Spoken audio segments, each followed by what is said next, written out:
Algunos de ustedes saben que por muchos años la iglesia de Epworth ha tenido una serie de sermones enfocados en la generosidad, en la mayordomía, y siempre culmina con un servicio de consagración como hoy día. Pero les digo que este año el Señor ha estado presionando mi corazón para que yo reflexionara y entendiera más a fondo qué significa el acto de consagrar. En hebreo, la palabra consagrar quiere decir preparar, dedicar, entrar en proceso de hacer santo, separar para uso de Dios. No necesita que yo les diga que ninguno de ustedes, ni mi persona, por supuesto, puede ser santo o separado completo por Dios, ¿verdad?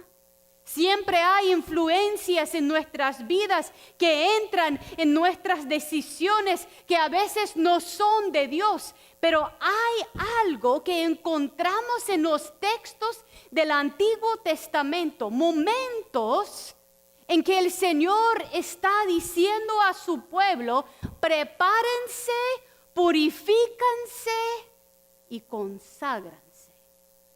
¿Qué quiere decir eso? La primera vez que lo encontramos en esa serie de sermones fue cuando hablamos de Moisés subiendo a la montaña a recibir los 10 mandamientos, ¿verdad?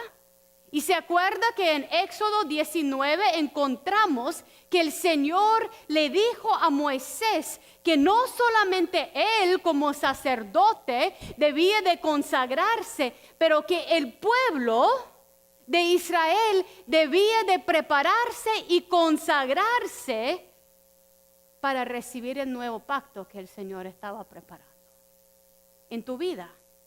Antes de ir a un evento importante, muchas veces nos bañamos, muchas veces nos vestimos, muchas veces nos preparamos, a veces no, ¿verdad? Pero a veces hay gente ahí hincándole a uno: prepárense, tenés que cambiar esa camisa, Jennifer, no puede ir así, ¿no? Hay un proceso de prepararse para entrar en las cosas importantes.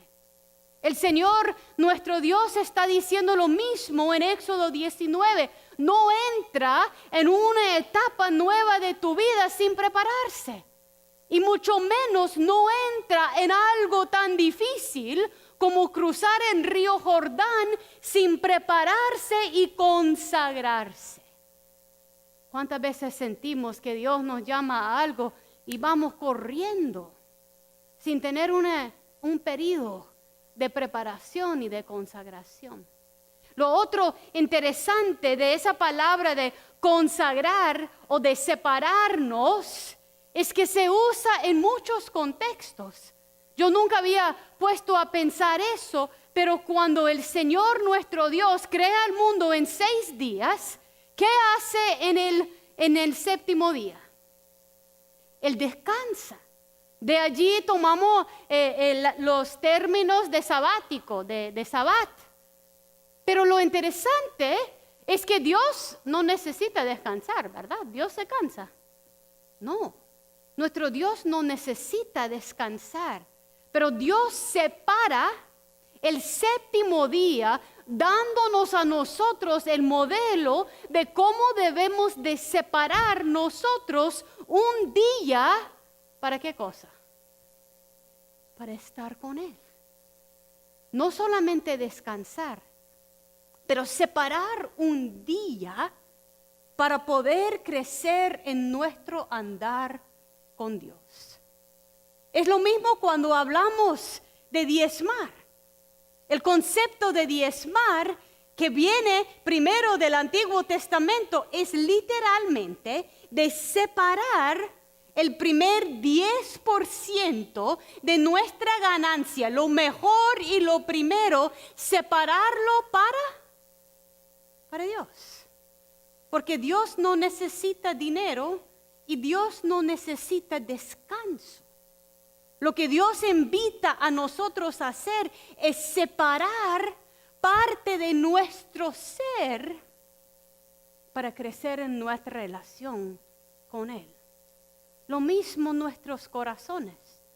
En este mundo, la cosa más bajo ataque en tu vida es tu corazón. El orgullo, el veneno, el enojo, la falta de perdón, el juicio, la comparación, los duelos, el dolor de haber perdido un ser querido, las discusiones y palabras intercambiadas entre usted y personas de tu familia. Tu corazón siempre está bajo ataque. Por eso el Señor nos invita a separar, consagrar nuestros corazones a Él.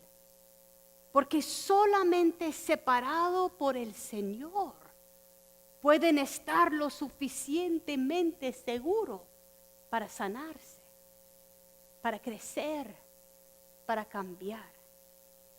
Lo poderoso es que los textos bíblicos nos dicen que nuestros corazones son el centro de donde fluye todo lo demás en nuestras vidas. Entonces, si usted y yo tenemos dificultad en dar nuestro corazón a Dios, estamos tomando la decisión de darle a 1000 otras cosas, que lo va a llenar de dificultades que se vuelven obstáculos, muros a nuestro crecimiento en la fe. Doy muchas gracias a Dios por haber yo encontrado el sermón de un pastor, no creo que es un pastor conocido, honestamente. El pastor se llama Lloyd Stiley, es pastor de la Iglesia Primera Bautista en Alabama y escribió un artículo, un sermón sobre Josué 3. Pero lo que más me impactó era su énfasis en el verso 15. El verso 15 de Josué 3 dice lo siguiente: el río Jordán suele desbordarse durante el tiempo de la siega. Parece irrelevante a lo que está pasando. Pero lo interesante para mí es que el pueblo de Israel, después que salió de esclavitud en Egipto, estaba en el desierto perdido por ¿cuántos años? 40 años. Y ustedes y yo sabemos qué significa sentir perdido, sentir que estamos en un desierto donde hay una escasez muy difícil. 40 años estaba el pueblo en el desierto hasta Josué manda a unas espías que van allí a ver la tierra prometida donde supuestamente va a entrar. Eso es en Josué 1. Y en Josué 2 los espías vuelven donde Josué y le dice: ya es momento, ya Dios nos va a dar esa tierra. Y en Josué 3 encontramos a Josué y el pueblo alistándose por algo que se han esperado por más de 40 años. Igual que comenzamos nombrando el legado de fe aquí, Josué está continuando un trabajo que comenzó ¿quién? Moisés. Moisés fue el líder cuando salieron de Egipto. Pero Josué es el líder ahora. Nosotros estamos aquí ahora luchando por mantener nuestra fe, pero estamos rodeados de un montón de personas que están nombrados aquí o escritos en tus corazones, que han estado caminando sobre lo largo para nosotros estar aquí en este momento. Pero lo interesante es que con tanto tiempo el Señor le dice al pueblo que debe de cruzar el río Jordán. ¿En qué temporada? Cuando las aguas están subiendo. Cuando el río Jordán se inunda. O sea, y me imagino que ustedes, yo serví de misionera en Nicaragua y cuando mi esposo Edgar y yo estábamos por ir a la costa atlántica, había temporadas en la cual no podíamos ir No porque no era conveniente para el pueblo, simplemente las calles, las carreteras, los caminos no eran pasables. Porque los ríos se subían tanto que el lodo era tan profundo que nadie entraba.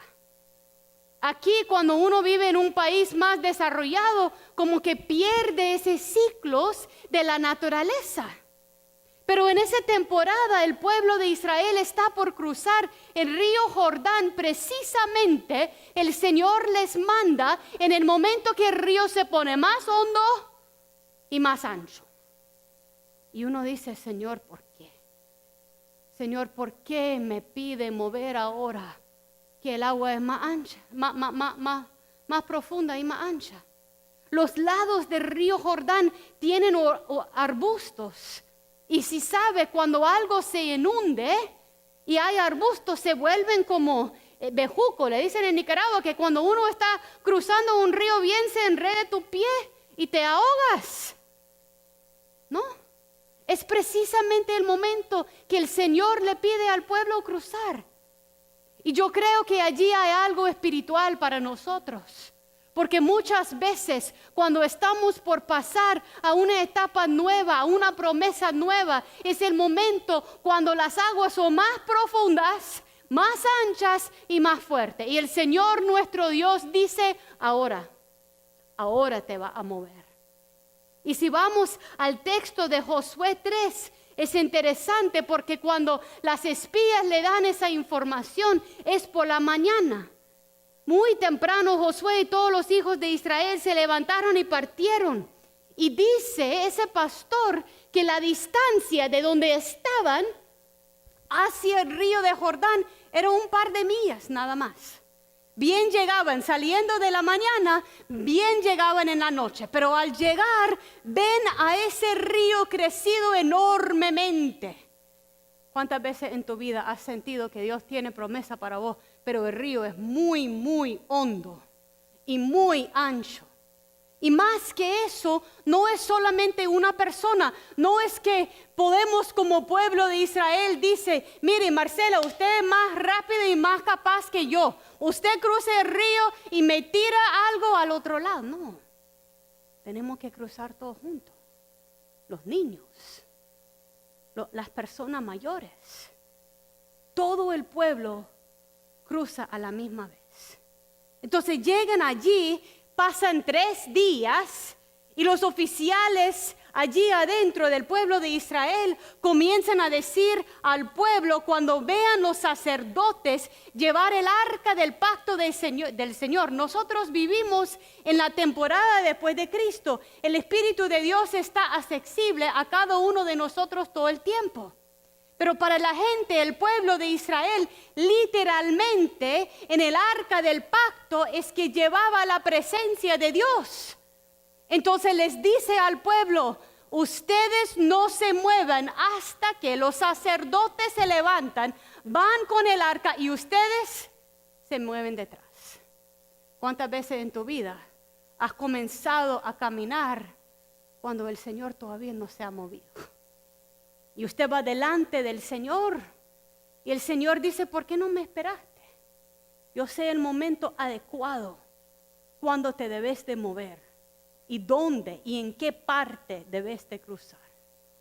Eso, los sacerdotes caminan con el arca del pacto del Señor y los otros no deben de salir. Mira el verso 4, para que conozcan el camino, pues ustedes nunca han pasado por ahí. En los momentos más difíciles de tu vida, estás caminando camino que nunca jamás has caminado, ¿verdad?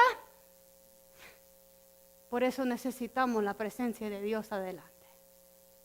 Y a veces por apurarnos o por sentirnos dioses, queremos tomar las cosas de nuestro propio juicio. José le dijo al pueblo, purifícanse y conságranse. ¿Cuántas veces antes de tomar una decisión difícil en tu vida, estás analizando toda la situación, ya te tomas una decisión, ya empaques los maletas, ya? No, dice el Señor.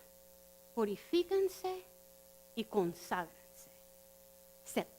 Separen tiempo para que puedan estar atentos a lo que yo estoy haciendo y diciendo. Lo poderoso de consagrar es no solamente separarnos. En el Antiguo Testamento, consagrarse incluía lavarse o bañarse, lavar tu ropa, no tener relaciones sexuales, cambiar tu rutina cotidiana, aún tu rutina de trabajo. Era de intencionalmente interrumpir tu horario normal para que puedas estar más atento, en alerta espiritual a lo que Dios está haciendo. Y yo sé que estamos en temporada del mundo, que muchos tienen grandes decisiones por delante.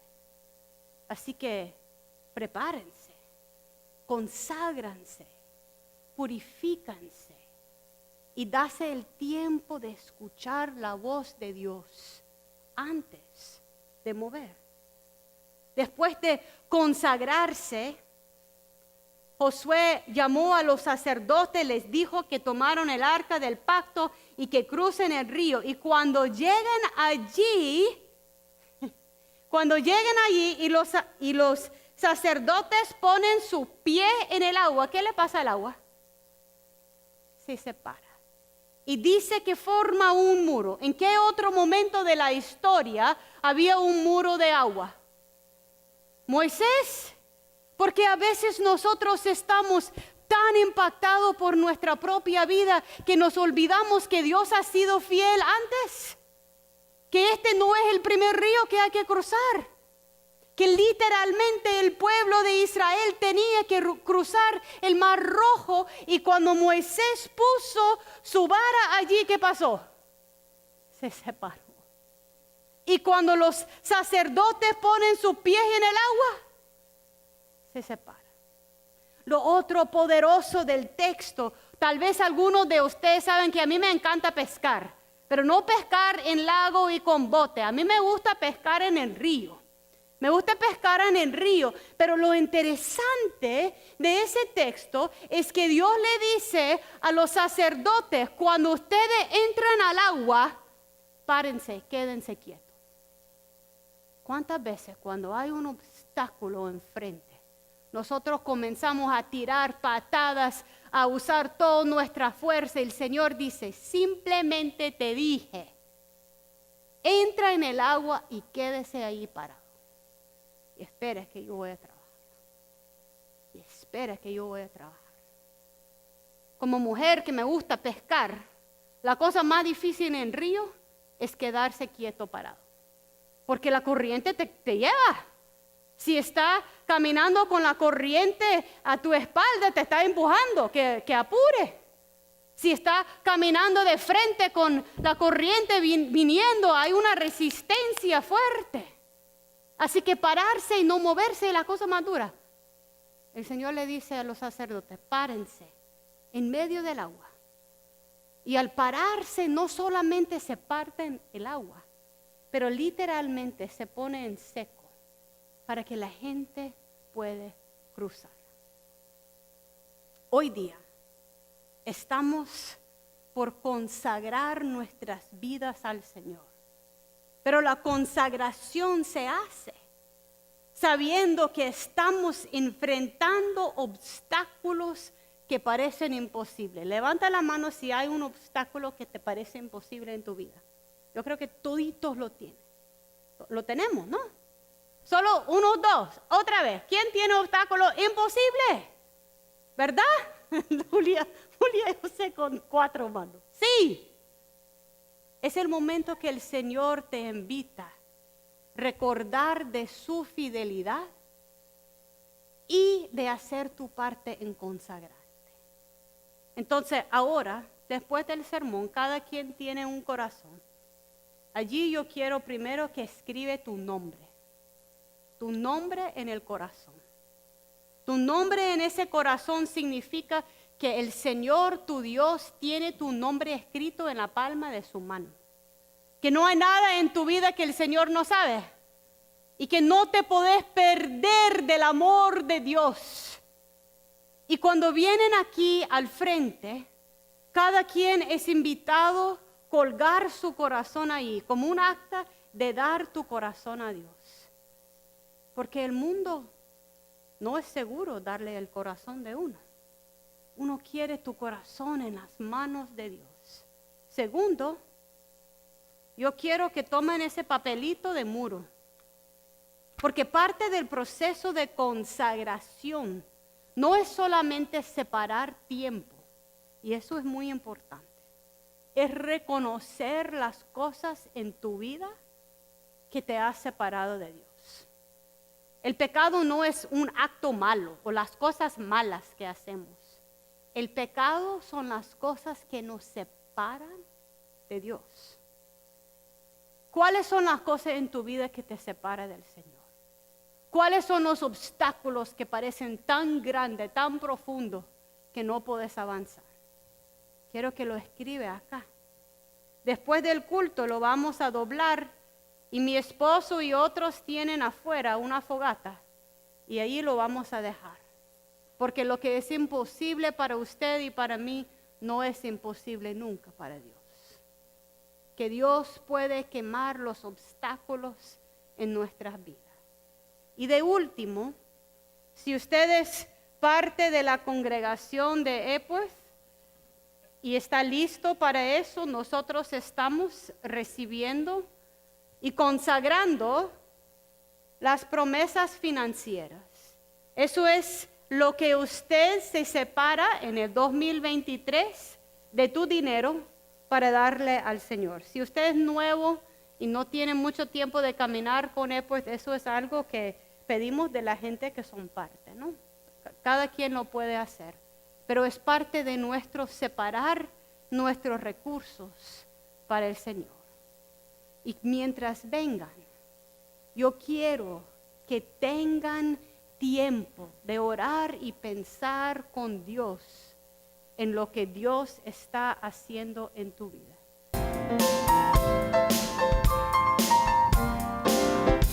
Al que es digno de recibir la gloria, al que es digno de recibir el honor, al que es digno de recibir la gloria, al que es digno de recibir el honor.